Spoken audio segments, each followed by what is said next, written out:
അടിസ്ഥാന സൗകര്യങ്ങൾ ഒന്നുമില്ലാതെ ദുരിത ജീവിതം നയിക്കുന്ന കുറേ കുടുംബങ്ങളുണ്ട് മെട്രോ നഗരമായ കൊച്ചിയിൽ.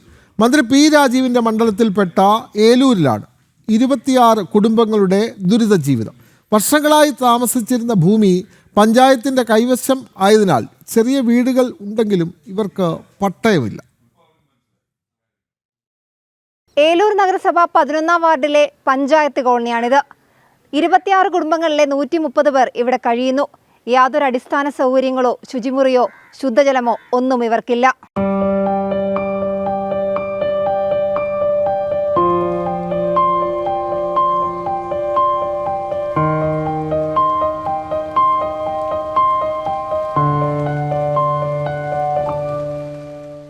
വ്യവസായ മന്ത്രി പി രാജീവിന്റെ മണ്ഡലത്തിൽ ഉൾപ്പെട്ട ഏലൂരിൽ നിന്നാണ് ഈ ദുരിതക്കാഴ്ച. തമിഴ്നാട്ടിൽ നിന്നും മറ്റും വിവിധ ജോലികൾക്കായി കേരളത്തിലെത്തിയവരുടെ ഇപ്പോഴത്തെ തലമുറയാണ് ഇവിടെ താമസിക്കുന്നത്. 45 വർഷമായി ഇവർ ഇവിടെയുണ്ട്. പുറമ്പോക്ക് ഭൂമിയിലായിരുന്നു ആദ്യം താമസം. പിന്നീട് ഭൂമി പഞ്ചായത്ത് ഏറ്റെടുത്തു. 27 വീടുണ്ട് ഇവിടെ. 27 വീട്ടുകാർക്കും ബാത്റൂമില്ല. കക്കൂസും ബാത്റൂമും ഒക്കെ അവിടെയാണ് പോകേണ്ടത്. ഞങ്ങൾക്ക് സ്ഥലം കിട്ടുകയാണെങ്കിൽ ഇവിടെ തന്നെ കിട്ടിയാൽ മതി. 2 സെൻറ്റ് ഭൂമിയെങ്കിലും ഞങ്ങൾക്ക് പട്ടയത്തോടെ കിട്ടിയാൽ മതി. ഞങ്ങൾക്ക് വേറെ എവിടെയും ഞങ്ങൾക്ക് പൈസയില്ല, ഒന്നുമില്ല മേടിക്കാനായിട്ട്. 26 വീട്ടുകാർക്കായി ശുദ്ധജലം ലഭിക്കാൻ ആകെയുള്ളത് 2 പൊതു ടാപ്പുകളാണ്. വീടുകൾക്കൊന്നും ശുചിമുറി സൗകര്യമില്ല. എല്ലാവർക്കും കൂടി ആകെയുള്ളത് ഒരു പൊതു ശുചിമുറി മാത്രം. പ്രായമായവരും സ്ത്രീകളും അടക്കമുള്ളവർ രാത്രികാലങ്ങളിലും ഈ ശുചിമുറി തന്നെ ആശ്രയിക്കണം. കുടിവെള്ളം പൈപ്പ് ഒരു പൈപ്പ് ഉള്ളതോടെ എല്ലാവരും അവിടെ നിന്നാണ് എടുക്കണം. അത് കാരണം കിണറ്റിലെ വെള്ളം കൊള്ളൂല, ഒന്നിനും കൊള്ളൂല. പുറമ്പോക്ക് ഭൂമിയിലായിരുന്നു ഇവരുടെ പൂർവികർ വീട് വെച്ച് താമസിച്ചിരുന്നത്. പിന്നീട് ഏലൂർ പഞ്ചായത്ത് ഭൂമി ഏറ്റെടുത്തു. പഞ്ചായത്ത് പിന്നീട് നഗരസഭയായി മാറി.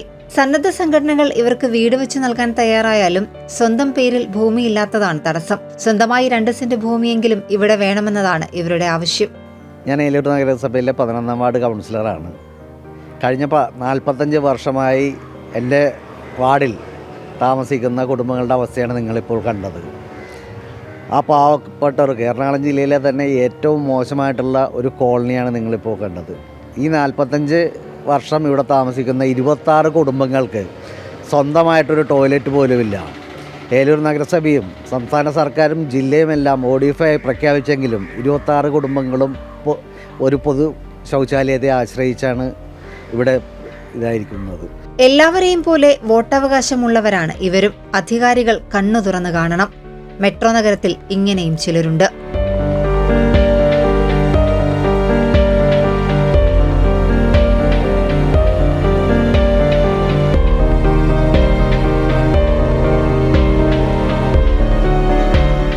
ക്യാമറമാൻ പ്രഭു ബാലനൊപ്പം നിഷ ദിലീപ്, ജനം, കൊച്ചി.